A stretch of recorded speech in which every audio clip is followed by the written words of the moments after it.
What is up, guys? Digital VFX here, back again with episode 7 of FLFX, and this one is going to be on Fruity Limiter. And this is one of my favorite compressor plugins that's default to FL Studio, and so I'm going to show you guys a little bit of what this plugin can do. So right now I just have it applied to this kick. I have a little bit of an ARP that I threw together real quick, but I'm going to throw that in later in the video. So right now we're just focusing on this basic kick. And I have it on a channel in the mixer routed with a Fruity Limiter. And so in this first section of the Fruity Limiter, you have three knobs: gain, ceiling, and saturation. And what gain does is, it's pretty self-explanatory. It's how much gain. Ceiling sets a noise ceiling so your signal does not rise above this level. And saturation sets a threshold for a slight distortion. So if your signal rises into this threshold, it will become slightly distorted or saturated. By default, it's set off because most people don't want saturation on their limiting or compression, but in some applications you may want it, so they have that control there. Moving over to the envelope section, you have attack, release, and head. And attack and release are pretty self-explanatory. You'll see that in a lot of plugins, and that's how quickly the limiter is applied to your signal. And under here is the curve. And that's pretty much just applying a curve to the attack and release. So 1 is a very quick attack and release, and 8 is a very slow attack and release, and it pretty much applies a curve. And if you want to see the actual diagrams of the curve and what they look like, there's a picture of it if you click on this drop down and go to help, and it will bring up the FL Studio manual for Fruity Limiter, so you can check out what each of the curves does. So if you look on this head section, this is just simply a hold knob.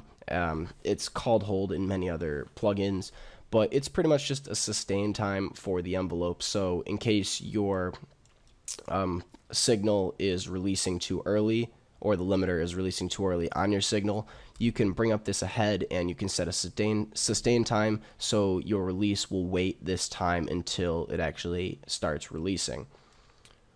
So moving over to the noise gate section, you have a gain, a threshold, which is set by off by default, and it's pretty much a basic noise gate. So you set the threshold and the gain, and it will kind of cut off any sounds that go into that threshold. And by default, again, most people don't normally use it if you're just limiting or compressing, but it's nice to have a noise gate included in there. So moving over to the compressor side, all you did was gain 3 knobs over here and lost the floor, or the ceiling, the noise ceiling. And what you gained was a threshold, a ratio, and a knee. And I don't normally touch the knee. It's pretty much what is the knee? The knee is the compressor rate. It's how quickly the compressor is being applied, which is similar to attack, but you can get a better explanation for knee in the FL Studio manual.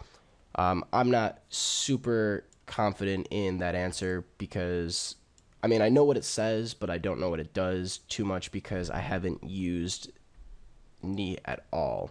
All I ever need is threshold and ratio, which threshold sets a level for your signal, and ratio is a ratio that your signal is being compressed by. So once your signal will cross this threshold level, then it will be compressed by the ratio that you set. And all that pretty much means is once your signal crosses this line, I have it set to 4 to 0 right now. So for every 4 decibels that crosses this line, 1 decibel is going to come out of the compressor. And again, you have the attack and release and ahead, which are the same controls, and you only have 1 curve that applies for both attack and release. And then you have a noise gate again. So to know how to sidechain, actually first let me explain the store in spare state. I wish I could talk.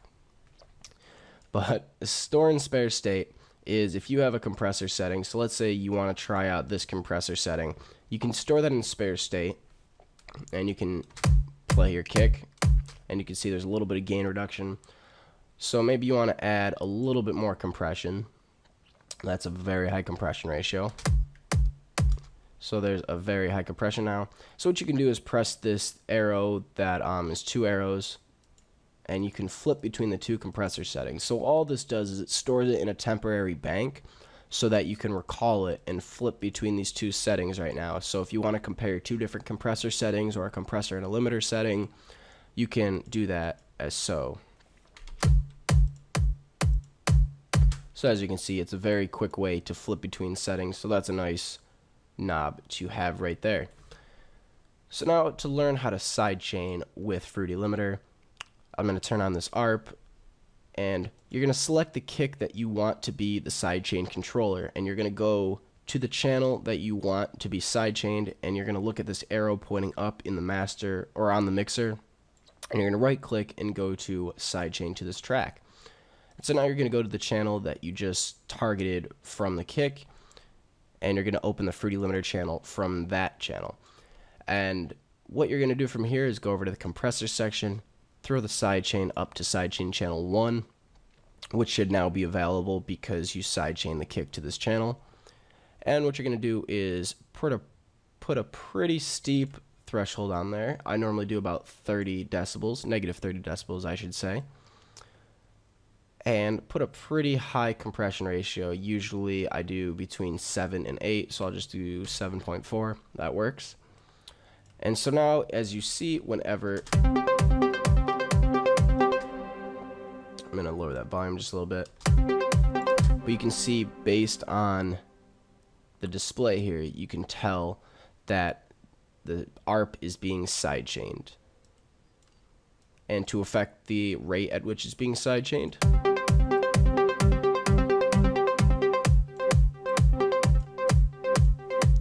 you just play with the ratio and threshold. For a higher sidechain, you want a lower threshold and a higher ratio, and for a lower sidechain, you want a higher ratio and a higher threshold and a lower ratio.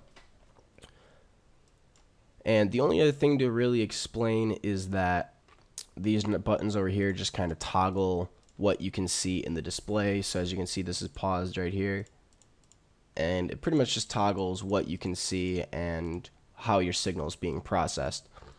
And if you wanted to do a ghost sidechain, which is sidechain your ARP but not have the kick bleed through, then all you have to do is go to your kick channel and remove that from the master. So as you can see, by default, every channel is sent 100% to the master. You just go to your kick and you remove it from the master. So technically your kick is still playing. So if I play it, you can see that signal is still being sent on the kick track, but is just not being sent to the master, as opposed to if I were to have it all the way down, then no signal is being sent at all. So that pretty much does it. If I forgot anything, just make sure to throw it down in the comment section below and I'll make sure to answer it. But that's all I got for this video. I hope you guys liked it. I hoped it helped a little bit and expanded your knowledge on Fruity Limiter. And comment other plugins that you want me to do for this series. And this has been a Digital VFX production. Thanks for watching.